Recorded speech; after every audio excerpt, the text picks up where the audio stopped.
Hey everybody, this is Modern Refugee. These two guys right here are my two bioorganic alarm systems. This is Refugee Rover, and that's Backwoods Bow Wow.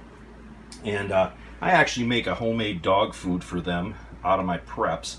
And what it is it's about 2 pounds of ground meat. This happens to be venison here because I'm cleaning out my freezer for the upcoming hunting season.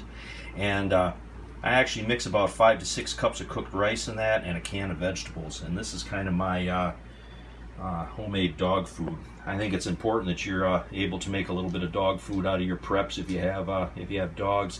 So this is one thing that I kind of practice. You can use any kind of vegetables. You can use carrots like I got here. You can use peas. You can use mixed vegetables. Meat's the same thing. You can use ground beef, you can use chicken, you can use canned meat.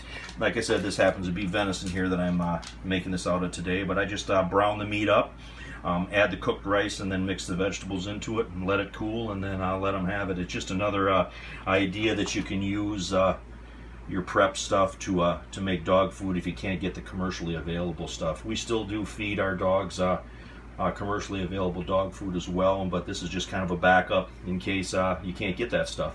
But anyway, this is Modern Refugee. Just kind of wanted to share this little recipe for homemade dog food with you guys.